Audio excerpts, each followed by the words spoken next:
your impression, as a former top of the draft pick, this guy's got all the pressure of a city on him. What you've seen 2 years in, what do you think of what the Bears have? Well, I thought year 2 was a good jump, right? I thought he started doing some things that showed his skill set, and you could probably link him to kind of what Jalen Hurts has been able to do.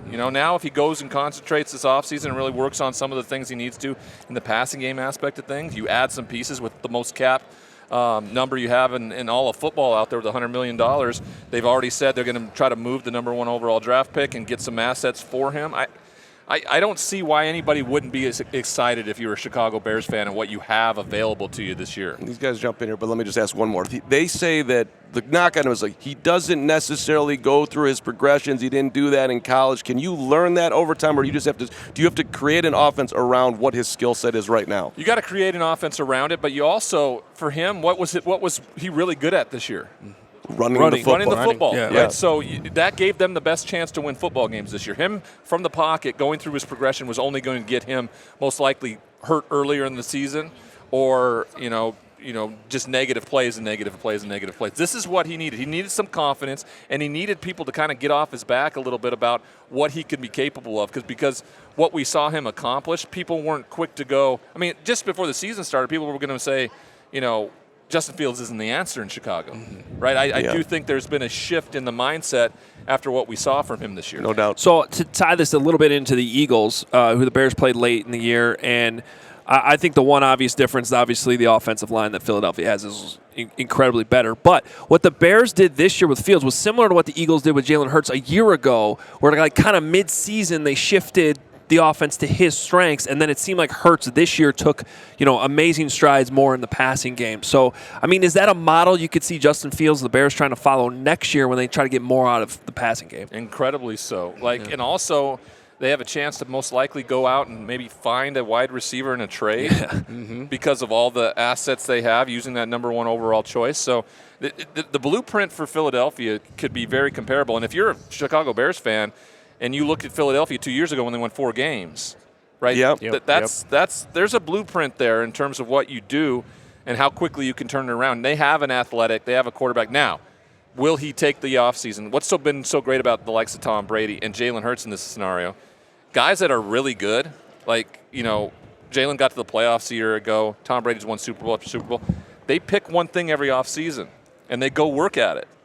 And they get better at it. Now, if Justin Fields is that type of guy, which I think he is, he knows what he has to get better at. Yep. He goes and does that this offseason. You see a much different player in year 3 in this offense, what this is going to look like. And maybe some, depending on where Chase Claypool is in his injury and whether they can go out and maybe find another piece on the outside as an elite skill position player, we'll see. Ryan, is it absolutely necessary, though, to get that number 1? We look at Jalen Hurts. He's got A.J. Brown. You look at a guy like Tua Tagovailoa. It's got Hill and Waddle there. These guys that can absolutely dominate a game. So for Justin Fields going into year 3, is that number 1 wide receiver a priority? Yeah, I mean, it may be the most important thing that we're talking about in terms of what allows Justin Fields to make that next step. He's got to have a go-to guy that when things break down, he knows that he's the guy. Also, anytime you get man coverage, anytime you get that opportunity to take a shot, you have the guy that you can go do it with, because you're going to get man coverage, especially with the way you run the football, right? Especially with his legs. They're going to put guys at the line of scrimmage. You're going to see that a lot, and you need somebody out there who can win.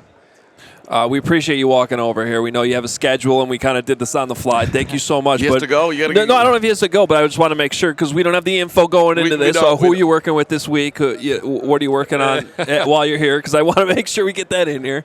Well, my flight last night, don't put Newark Airport and American Airlines together. It is the worst combination you can think of. Oh, you got to go to LaGuardia if you're going American. Yes. Yeah. And so we got our plane got tossed aside. We had to get a new plane. They swap a plane in. We're supposed to leave at 5. We didn't leave till 9:30. Got in here at like 2:30. I got my 5-year-old with me. Oh my God! Man. Didn't go down to like 3:15. Had to be up at 5:30 for my show on Sirius XM NFL Radio at 7. So it's been a day. Yeah, You're killing it, though. Killing it. Yeah, it doesn't. I'm going to crash here in a moment. I know it's going to happen. It's going to happen right here. Well, we appreciate you just popping over here, and I've just so appreciated how vulnerable you've been with your journey. Like, where are you right now as far as like people asking you about ups, downs, roller coasters, and now hey, you're like media man. Look at you. Well, I think when I was in Chicago, I was speaking at an event. Yeah. There at the Drake. Yeah, I think that's is what right. I was there for. Yep. And so that's continued. I just got back from Alabama. I spent 2 weeks in Alabama working with the University of Alabama around their wellness. I mean, it's the foundation of who I am. If I don't have that as the foundation, I don't get to do all this other cool stuff in sports. It doesn't exist without my recovery, without my sobriety and everything like that. It's become a piece of me. And it all started from doing stuff like this on Radio Row about 8 years ago. My wife came along with me. She wasn't my wife at the time, and she kind of escorted me through this whole thing, setting me up with opportunities to kind of share my story, and we found out that it was the purposeful life that we were going to live. That's awesome. Amazing. That's great. All right, well, somebody who was obviously once involved in a early number 1, number 2 overall pick situation. Bears got the number 1 pick. What would you do? Well, if they got the quarterback, then you trade it out, Yeah. right? You move down and get guys that you probably some could get. people are saying trade Justin Fields and take Bryce Young. Oh no, I get that. Yeah. I get that. I don't. I mean, hey, I was drafted 2nd overall, so you. It just depends on what you get. I don't know if you put Bryce Young in this situation if he flourishes like Justin Fields is going to be able to. I think in the future. I think they fully understand that. My brother's about to have his first baby here in about a couple weeks, and his girl she sells the suites at Soldier Field for the Chicago Bears. Oh, really? There we go. So we're going to spend a lot more time in Chicago, I think. And PointsBet, which is my where I work, we have a suite at Soldier Field now too. So Okay. We need you in Chicago. You just hang out. We need the Bears to be relevant. We need Leaf in Chicago, and we need growth for players off the field. How are you seeing as far as the conversation out there? It seems like there's more guys who are willing to step into the mental health arena and the challenges of being a professional football player, and it's not all as great just because your bank account's getting zapped every 2 weeks. yeah, I think it is, but just when we think it's gotten to a place, Simone Biles steps up on the biggest stage in the world and just gets slammed by half the population, Yep. right? Yeah. So the stigma still exists. So it's very important to continue to shine a light on it, try to destigmatize what's going on, and you may never see the full change and acceptance of it in my lifetime, but it doesn't mean we don't stop and we don't try to be part of the solution and keep moving forward. Yeah. Well, it's always cool seeing you here every year and following your journey as well. So thank you so much for taking a few minutes here. You bet. Get some sleep. Keep killing it on the serious. Keep killing in the media space. You're damn entertaining. So I appreciate that. keep- Thanks.